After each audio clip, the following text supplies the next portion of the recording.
अब देखो हम एक्सरसाइज 11.3 में क्वेश्चन नंबर 11 करेंगे, ठीक है ना। और ये इसमें सबसे इम्पोर्टेंट क्वेश्चन है,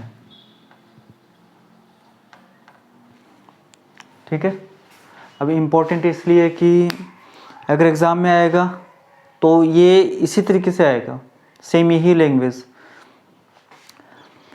अब देखो, find the equation of plane passing through the intersection of planes. अब बताओ, दो प्लेन के बीच में हमें दो प्लेन से एक इंटरसेक्शन प्लेन उनकी इक्वेशन चाहिए। तो बताओ ये होते क्या, P1 प्लस में lambda P2 is equal to 0, हाँ या ना। यहाँ पे हमें फिर कंडीशन क्या होती है, 9 और 10 में कंडीशन क्या थी कि एक पॉइंट दे देगा तो लेमडा की वैल्यू आ जाएगी उससे, हाँ या ना। लेकिन यहाँ पे क्या है, जो इंटरसेक्शन वाला प्लेन है ना, जैसे ये P3 प्लेन हो गया, जैसे ये प्लेन है, कोई भी इंटरसेक्शन प्लेन है, तो ये क्या है, एक और प्लेन है उसके परपेंडिकुलर है, ये कंडीशन है। मतलब अगर एक ये प्लेन है P1 और एक ये प्लेन है P2, ठीक है, और एक ये प्लेन है P3।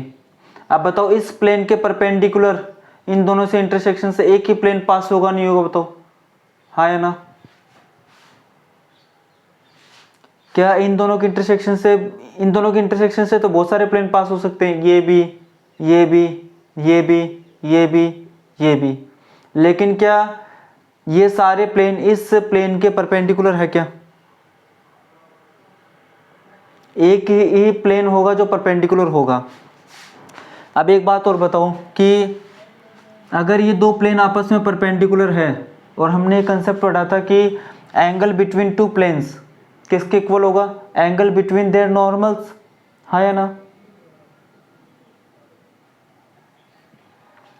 तो अगर ये दोनों परपेंडिकुलर है तो इन दोनों प्लेन के जो नॉर्मल होंगे वो भी परपेंडिकुलर होंगे नहीं होंगे, बताओ। जैसे इसका नॉर्मल n1, इसका नॉर्मल n2, तो n1 परपेंडिकुलर n2 होगा नहीं होगा। और अगर n1 और n2 परपेंडिकुलर है तो n1 डॉट n2 कितना हो जाएगा, 0 हो जाएगा नहीं हो जाएगा। और n1 और n2 के लिए हमें किस फॉर्म में कन्वर्ट करना, उनको ax plus B y plus C z is equal to 0, तो वहाँ से ए बी सी की वैल्यू आएगी अपने पास में, हाँ या ना। तो पहले तो आपको ये चीज़ रखनी है कि दो प्लेन से के इंटरसेक्शन से एक प्लेन पास होगा, ठीक है ना, और वो यूनिक प्लेन होगा जो तीसरे प्लेन के परपेंडिकुलर होगा, ऐसा एक और दूसरा प्लेन नहीं होगा, ठीक है ना। और फिर आपको क्या बात ध्यान में रखनी है कि अगर ये दो प्लेन परपेंडिकुलर है तो इनके नॉर्मल भी क्या होंगे, परपेंडिकुलर होंगे, और अगर नॉर्मल परपेंडिकुलर है तो इनका डॉट प्रोडक्ट क्या होगा, 0 होगा, वहाँ से लेमडा की वैल्यू आएगी अपने पास, ठीक है। आई बात सुन में इतनी आपको। देखो अब इसको हम पहले जो डायग्राम है उसका वो अच्छे से बना लेते हैं, ठीक है।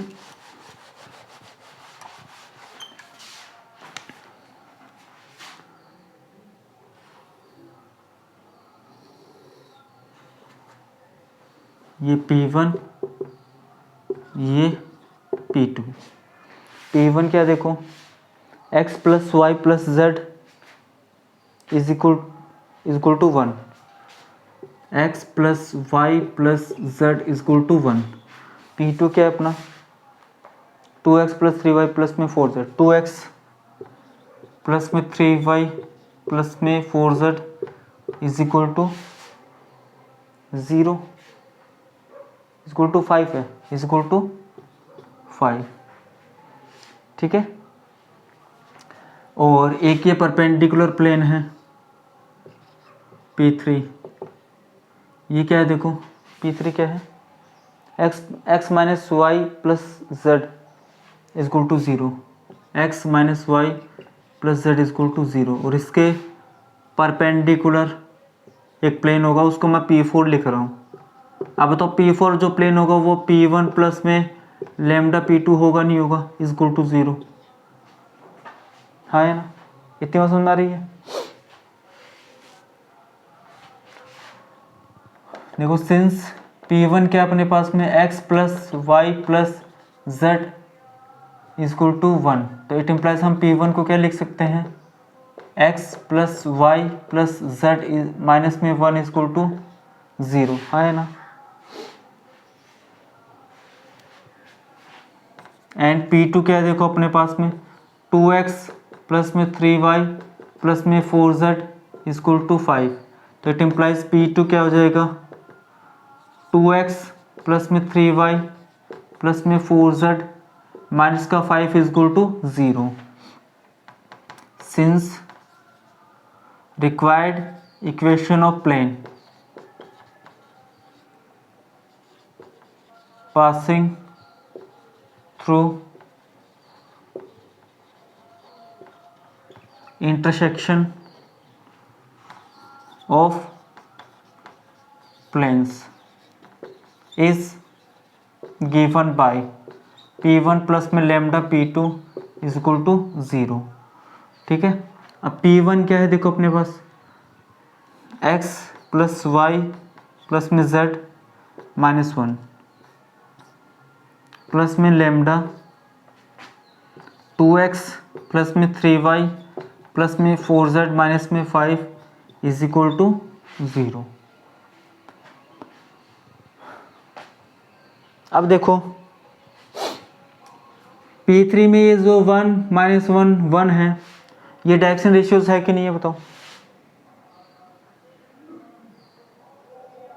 ठीक है, तो हमें ये जो प्लेन मिला है P4, इसकी जो इक्वेशन आई है उसको भी हमें ax plus B y plus सी जेड की फॉर्म में कन्वर्ट करना है कि नहीं करना बताओ।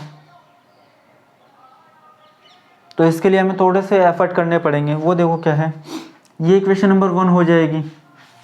ठीक है, अब देखो क्या करेंगे, x plus y plus z minus 1 plus में 2 लैम्डा x प्लस में 3 लैम्डा y प्लस में 4 लैम्डा z माइनस में 5 लैम्डा इज इक्वल टू 0। तो x कॉमन आ जाएगा तो 1 प्लस 2 लैम्डा प्लस में y कॉमन आएगा तो 1 प्लस में 3 लैम्डा प्लस में z कॉमन आएगा तो 1 प्लस में 4 लैम्डा। ठीक है,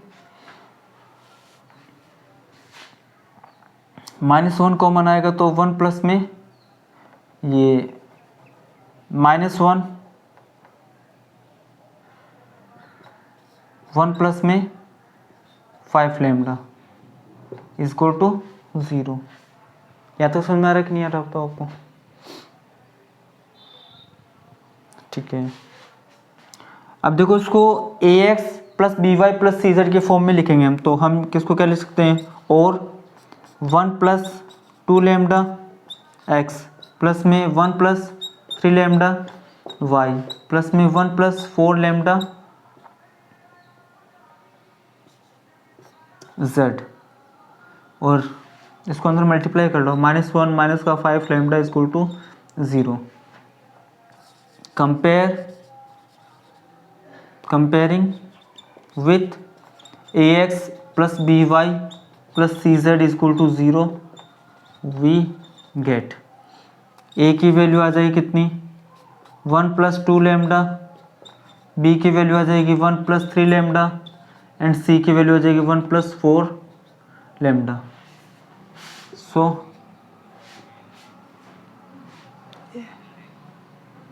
हाँ, कैपिटल डी।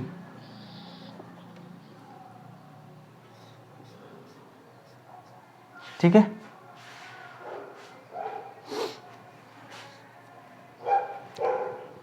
तो हमें बस ए बी सी की वैल्यू चाहिए, क्योंकि एन वेक्टर वही काम में आता है। एन वन वेक्टर क्या आ जाएगा बताओ,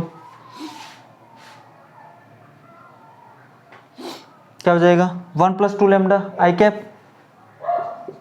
1 प्लस 2 लैम्डा आई कैप प्लस में 1 प्लस 3 लैम्डा जे कैप प्लस में 1 प्लस 4 लैम्डा के कैप। ठीक है, and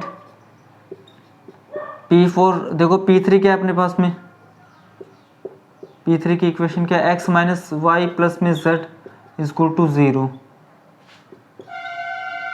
comparing with ax plus B y plus में c z is equal to d. We get a की वैल्यू 1, बी की वैल्यू -1 एंड सी की value 1।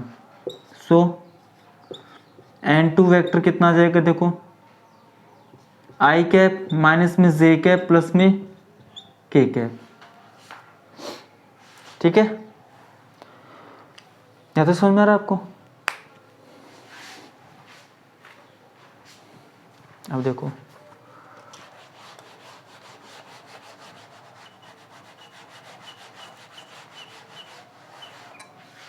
since it is given that P3 is perpendicular to P4, इसलिए their normals also perpendicular to each other। और ये चीज़ हम practical करके भी देख सकते हैं क्या, बताओ? प्रैक्टिकल भी देख सकते हैं ये चीज़ हम। अगर एक प्लेन ऐसे है और एक प्लेन ऐसे है, ठीक है ना, तो उसका नॉर्मल इस साइड होगा और इसका नॉर्मल ऊपर की साइड होगा, तो वो दोनों आपस में क्या होंगे, परपेंडिकुलर होंगे। तो हम ये लिख सकते हैं कि that is an vector perpendicular to n2। हाँ है ना, इसलिए दोनों का डॉट प्रोडक्ट कितना होगा, 0 होगा। तो इट इम्प्लाइज n1 वेक्टर ये रहा 1 प्लस में 2 लैम्डा आई कैप प्लस में 1 प्लस में 3 लैम्डा जे कैप प्लस में 1 प्लस में 4 लैम्डा के कैप। ठीक है, डॉट आई कैप माइनस में जे कैप प्लस में के कैप इज इक्वल टू 0। तो यहाँ से 1 प्लस 2 लैम्डा प्लस माइनस का 1 प्लस में 3 लैम्डा प्लस में 1 प्लस का 4 लैम्डा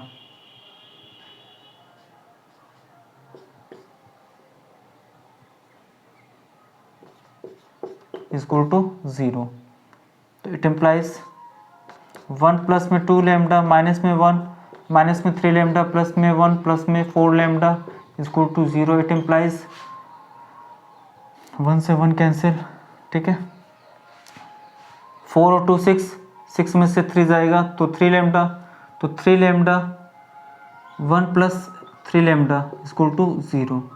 तो लैम्डा की वैल्यू माइनस का 1/3 आ गई, नहीं आ गई? तो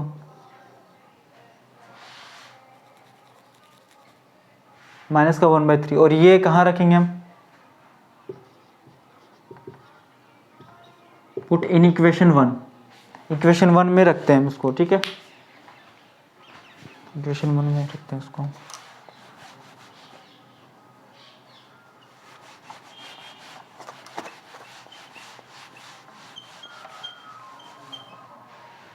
अब इक्वेशन 1 ये है, ठीक है ना, यहाँ पे लैम्डा की जगह कितना रख देंगे, माइनस का 1/3। तो देखो क्या आ जाएगा, ये 3x प्लस में 3y प्लस में 3z माइनस में 3 माइनस में 2x माइनस में 3y माइनस में 4z प्लस में 5 इज इक्वल टू 0 अपॉन में 3। तो ये हो जाएगा कितना, 3x और 2x, x बचेगा 3y माइनस का प्लस का 3y माइनस का 3y, तो प्लस का 0y बचेगा। ठीक है ना, 3z माइनस का z बचेगा और प्लस का 2 इज इक्वल टू 0 आ गया। तो ये इक्वेशन हो जाएगी x माइनस z प्लस में 2 इज इक्वल टू 0। आंसर इसी फॉर्म में है क्या, देखना है वो। तो which is required equation, which is required equation. और अगर आप इसको और भी सिंप्लीफाई करना चाहते हो तो देखो x minus z is equal to minus का 2 हो जाएगा, माइनस का 2 इधर रहना नहीं चाहिए, तो ये आ जाएगा z minus x is equal to 2। ये भी एक फॉर्म है। ठीक है, तो अब बताओ ये क्वेश्चन नंबर 11 का एकदम आसान लगा कि नहीं लगा आपको? बस आपको थोड़ा बहुत प्रैक्टिकल आना चाहिए कि हाँ भाई ये चीज़ है, थोड़ी बहुत कंसेप्ट पता होनी चाहिए कि हाँ भाई ये इसके परपेंडिकुलर है तो इनके नॉर्मल्स के बीच में एंगल कितना होगा, 90 होगा, और 90 है तो डॉट प्रोडक्ट कितना होगा, 0 होगा। तो 11 वाला क्वेश्चन अच्छी तरीके से समझ में आया क्या आपको?